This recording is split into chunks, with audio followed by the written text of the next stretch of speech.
میں ایک بوڑھی خاتون کا انٹرویو سنانے جا رہا ہوں جنہوں نے 50 سال کا عرصہ اپنے ہسبینڈ کے ساتھ ہنسی خوشی گزارا۔ خاتون سے پوچھا گیا اس 50 سال کی پرسکون زندگی کا راز کیا ہے؟ کیا وہ کھانا بنانے میں بہت ماہر تھی، وہ خوبصورت تھی، یا بہت سارے بچے تھے، یا کوئی اور بات تھی؟ بوڑھی خاتون نے جواب دیا، پرسکون زندگی کا دارالمدار اللہ کے بعد عورت کے ہاتھ میں ہوتا ہے۔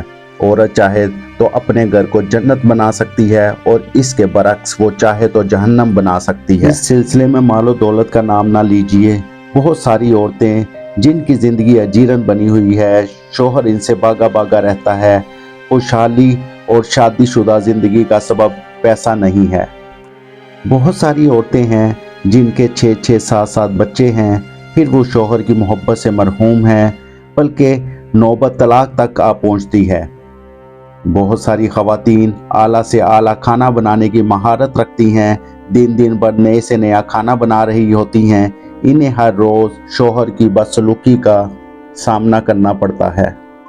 انٹرویو لینے والی صحافی کو بہت حیرت ہوئی، پوچھا پھر آپ کی اس خوشحال زندگی کا راز کیا ہے؟ بوڑھی خاتون نے جواب دیا، جب میرا شوہر انتہائی غصے میں ہوتا ہے تو میں خاموشی کا سہارا لیتی ہوں، لیکن اس خاموشی میں بھی اعتراض شامل ہوتا ہے۔ میں افسوس کے ساتھ سر جھکا لیتی ہوں۔ ایسے موقع پر بعض خواتین خاموش تو ہو جاتی ہیں، لیکن اس میں مسخر کا عنصر شامل ہوتا ہے۔ اس سے بچنا چاہیے۔ سمجھدار آدمی اسے فوراً بھانپ لیتا ہے۔ ناول نگار خاتون نے پوچھا، ایسا موقع پر آپ کمرے سے باہر کیوں نہیں نکل جاتی؟ بوڑھی خاتون نے جواب دیا، نہیں، ایسا نہیں کرنا چاہیے۔ ایسا کرنے سے شوہر کو برا لگے گا۔ اس کو لگے گا کہ آپ اس سے جان چھڑوا رہی ہیں، اس کی کوئی بات سننا ہی نہیں چاہتی۔ ایسے موقع پر خاموش رہنا چاہیے اور جب تک کہ وہ پرسکون نہ ہو جائے، اور اس کی کسی بات کی مخالفت نہیں کرنی چاہیے۔ جب شوہر کسی حد تک پرسکون ہو جاتا ہے تو میں کہتی ہوں، پوری ہو گئی آپ کی بات تو میں کمرے سے چلی جاتی ہوں، کیونکہ میرا شوہر بول بول کر تھک چکا ہوتا ہے۔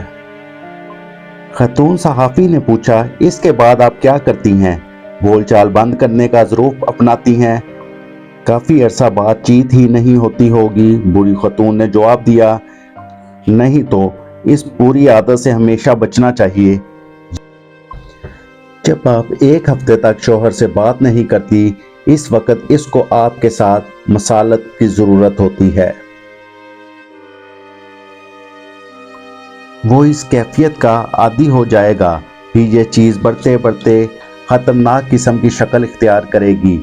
صحافی نے پوچھا، پھر آپ کیا کرتی ہیں؟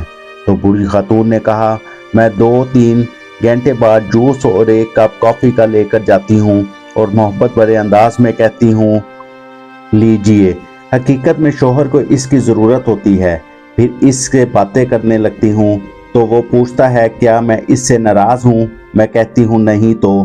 اس کے بعد وہ اپنی سخت کلامی پر معذرت کرتا ہے اور پھر وہ خوبصورت قسم کی باتیں کرنے لگتا ہے۔ انٹرویو لینے والی خاتون نے پوچھا، تو آپ اس کی باتوں مان لیتی ہیں؟ بوڑھی خاتون نے کہا، بالکل، میں کوئی اناری تھوڑی ہوں، مجھے اپنے آپ پر بھروسہ ہے۔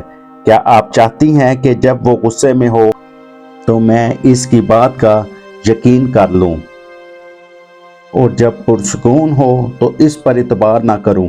صحافی نے پوچھا، تو آپ کی عزت نفس یعنی سیلف ریسپیکٹ؟ بوڑھی عورت بولی، میری عزت نفس اسی میں ہے کہ میرا شوہر مجھ سے راضی ہو۔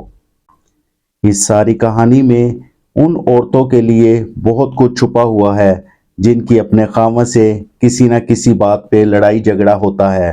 بتانے کا مقصد صرف یہ ہے کہ اگر اپنے گھر کو ٹھیک رکھنا ہو تو یہ کہانی آپ کے لیے بھی ہے۔